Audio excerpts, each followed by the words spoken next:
Governor తో అఖిలపక్ష నేతల సమావేశం ముగిసింది. బీసీలకు రిజర్వేషన్ల పెంపు బిల్లు ఆమోదించాలని గవర్నర్ ను కోరారు మంత్రులు, అఖిలపక్ష నేతలు. బీసీలకు 42% రిజర్వేషన్లు అమలు చేయాలని గవర్నర్ ను కోరామన్నారు పీసీసీ చీఫ్. డాక్యుమెంట్ ఆధారంగా అమలు చేయాలని విజ్ఞప్తి చేసినట్లు తెలిపారు. కాంగ్రెస్ తో పాటు సిపిఐ, సిపిఎం పార్టీలు గవర్నర్ వద్దకు వచ్చాయని అన్నారు.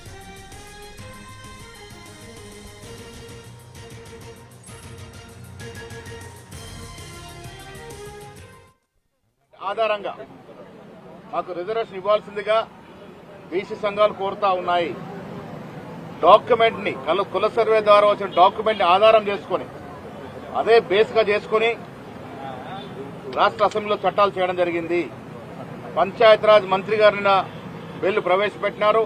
నేను అసెంబ్లీలో ఆమోదం పొందింది, వాళ్ళ కౌన్సిల్లో ఆమోదం పొందింది.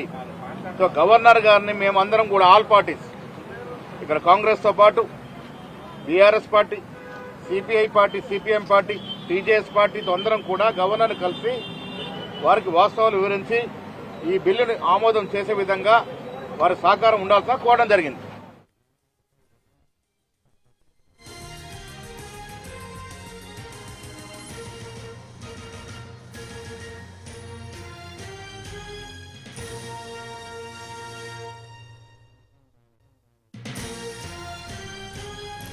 గవర్నర్ తో అఖిలపక్ష నేతల సమావేశం ముగిసింది.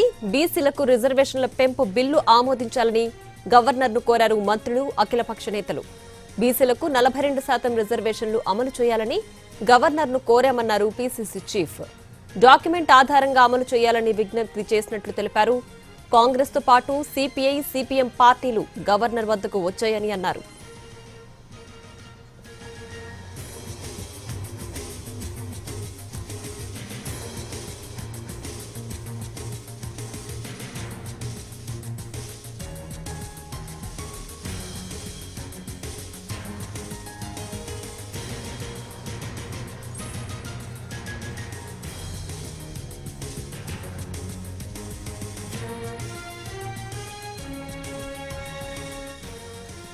గవర్నర్ తో అఖిలపక్ష నేతల సమావేశం ముగిసింది.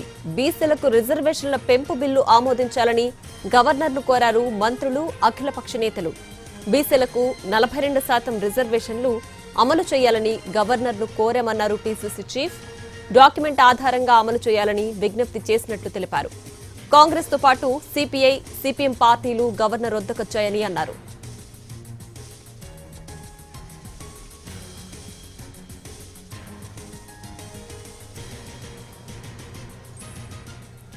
ఇక గవర్నర్ తో అఖిలపక్ష నేతల సమావేశం ముగిసింది. దీనికి సంబంధించి పూర్తి డీటెయిల్స్ రాజ్భవన్ నుంచి మా ప్రతినిధి చారి లైవ్ లో అందించడానికి సిద్ధంగా ఉన్నారు. చారి, చెప్పండి, గవర్నర్ ను కలిసారు కదా అఖిలపక్ష నేతలు, ఏంటి దీనికి సంబంధించి భేటీకి సంబంధించి ప్రధాన అంశాలు?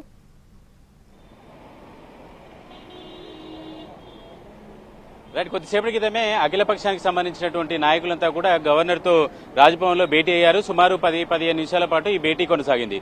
ప్రధానంగా నిన్న అసెంబ్లీలో ప్రభుత్వం 2 రకాల బిల్లుల చట్టానికి సవరణ చేస్తూ నిర్ణయం తీసుకుంది. గతంలో 2005 గతంలో ఉన్న ప్రభుత్వంలో ఉన్నటువంటి కేసీఆర్ తెలంగాణలో 50% రిజర్వేషన్ పరిధి పెంచే ఎక్కువ దాటకుండా ఉండేటందుకు ఒక చట్టాన్ని తీసుకొచ్చారు. అయితే ఆ చట్టాన్ని సవరణ చేస్తూ బీసీలకు 42% రిజర్వేషన్ ఇవ్వాలంటే గతంలో కేసీఆర్ ప్రభుత్వంలో వచ్చినటువంటి చట్టాన్ని సవరణ చేయాల్సి ఉంటుంది కాబట్టి ఆ సవరణ చేశారు. ఇదే సంబంధించినటువంటి బిల్లు గతంలో కూడా గవర్నర్ దగ్గరికి పంపించారు. గవర్నర్ రాష్ట్రపతికి పంపించారు. బిల్లు అక్కడ పెండింగ్ లో ఉంది.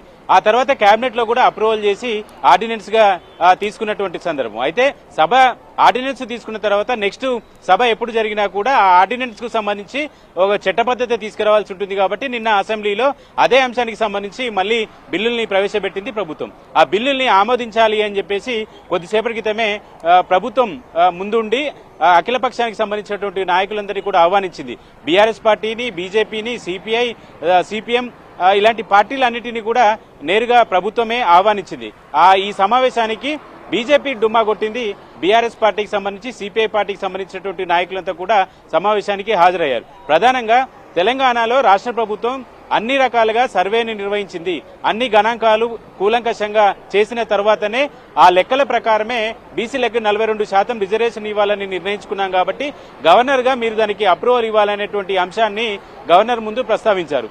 దీంతో పాటుగా లీగల్ గా house mood of the house అనేటువంటి అంశాన్ని తీసుకొని సభలో రాష్ట్ర ప్రజలకు సంబంధించినటువంటి ఏ అంశమైనా సరే సభ ఉమ్మడిగా ఏకగ్రీవంగా ఒక నిర్ణయాన్ని తీసుకుంటే ఆ నిర్ణయాన్ని అమలు చేసుకునేటువంటి వెసులుబాటు ఉంది అనేటువంటి నిబంధన ఉంది అనేది ప్రభుత్వం యొక్క వాదన. ఆ వాదనకి అనుగుణంగానే గవర్నర్ని కలిసి నిన్న 42% బీసీలకు రిజర్వేషన్ ఇవ్వాలని ఏదైతే బిల్లుని చేశారో దానికి సంబంధించి గవర్నర్ అప్రూవల్ కోరుతూ కొద్దిసేపటి క్రితమే అఖిలపక్షానికి సంబంధించినటువంటి నాయకులంతా గవర్నర్ని కోరారు. ఈ సందర్భంగా అఖిలపక్షానికి సంబంధించినటువంటి నాయకులు భేటీలో కూడా గవర్నర్ కొన్ని తమకున్నటువంటి అనుమానాలు కావచ్చు, కొన్ని అంశాలని కూడా అఖిలపక్షానికి సంబంధించినటువంటి నాయకుల్ని అడిగినట్టు తెలుస్తుంది. ఎవరి జనాభా ఎంత అనేటువంటి అంశాలు ప్రధానంగా అడిగినట్టు తెలుస్తుంది. దాంట్లో భాగంగానే ప్రభుత్వం నుంచి మంత్రులు పొన్నం ప్రభాకర్ సర్వేకి సంబంధించినటువంటి వివరాలన్నీ కూడా మొదటి నుంచి ఆయనే సమీక్ష చేస్తున్నారు. కాబట్టి ఏ సామాజిక వర్గానికి ఎంత జనాభా ఉన్నారు, బీసీల ఓవరాల్ గా జనాభా ఎంత, 42% రిజర్వేషన్ ఎందుకు ప్రతిపాదించాము అనేటువంటి అంశాలన్నింటినీ కూడా గవర్నర్ కి వివరించినట్టు తెలుస్తుంది. అయితే అఖిలపక్షానికి సంబంధించినటువంటి నాయకులు చెప్పినటువంటి విషయాలన్నింటినీ విన్న తర్వాత పరిశీలిస్తామని సమాధానం చెప్పినట్టు తెలుస్తుంది. ఆ తర్వాత అఖిలపక్షానికి సంబంధించినటువంటి నాయకులంతా కూడా రాజ్భవన్ నుంచి వెళ్లిపోయారు. కాంగ్రెస్ పార్టీ, సిపిఐ పార్టీ అలాగే బీఆర్ఎస్ ముగ్గురు కూడా ఈ అఖిలపక్ష సమావేశంలో పాల్గొన్నారు. బీజేపీ మాత్రం మైనార్టీలను బీసీ కోటా నుంచి తొలగిస్తేనే మేము మద్దతిస్తామనేటువంటి అంశాన్ని గతంలో చెప్పింది. ఈ రోజు కూడా అదే అంశాన్ని చెప్పి రాజ్భవన్ కి వచ్చేటువంటి కార్యక్రమం నుంచి బీజేపీ తప్పుకుంది. చారి, అయితే బీసీలకి 42% రిజర్వేషన్ల అమలుకు సంబంధించి సాధ్యాసాధ్యాలకు సంబంధించి గవర్నర్ నుంచి ఎప్పుడు సమాధానం వచ్చే అవకాశం ఉంది?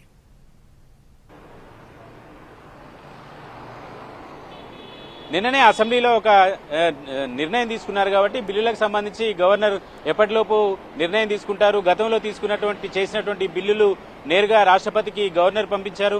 గవర్నర్ పరిధిలోనే దాన్ని రిజెక్ట్ చేయడమా లేదంటే పెండింగ్ లో పెట్టడమా ఇలాంటివన్నీ సహజంగా జరుగుతుంది. కానీ ఇక్కడ తెలంగాణ గవర్నర్ మాత్రం వ్యూహాత్మకంగా తన వద్దకు వచ్చినటువంటి బిల్లులన్నింటినీ కూడా రాష్ట్రపతికి పంపించారు. ప్రస్తుతం 2 బిల్లులు రాష్ట్రపతి దగ్గరే పెండింగ్ లో ఉన్నాయి. ఈ రోజు మళ్లీ ప్రభుత్వం పంపినటువంటి బిల్లుల మీద గవర్నర్ సానుకూలంగా స్పందిస్తారనేటువంటి అభిప్రాయం అయితే కనిపించలేదు. కానీ ప్రభుత్వం నుంచి అన్ని వివరాలను కూడా తీసుకున్నటువంటి క్రమంలో ఎలాంటి నిర్ణయం తీసుకుంటారు, మళ్ళీ అదే తరహాలో గవర్నర్ రాష్ట్రపతికి పంపుతారా లేదంటే ఎలాంటి నిర్ణయం తీసుకుంటారని ఇప్పటికీ ఎక్స్పెక్ట్ చేయలేం. ఇప్పటికిప్పుడు గవర్నర్ నిర్ణయం తీసుకుంటారనేటువంటి అభిప్రాయం కూడా వ్యక్తం కావట్లేదు. కాబట్టి ఆయన కూడా న్యాయ నిపుణుల్ని సంప్రదించిన తర్వాత ఇప్పుడు ప్రభుత్వం మూడ్ ఆఫ్ ది హౌస్ అనేటువంటి అంశాన్ని ఒకటి లేవనెత్తింది, టెక్నికల్ అంశాన్ని. కాబట్టి ఆయన కూడా న్యాయ నిపుణుల్ని సంప్రదించిన తర్వాతనే ఒక నిర్ణయం తీసుకునేటువంటి అవకాశం కనపడుతుంది.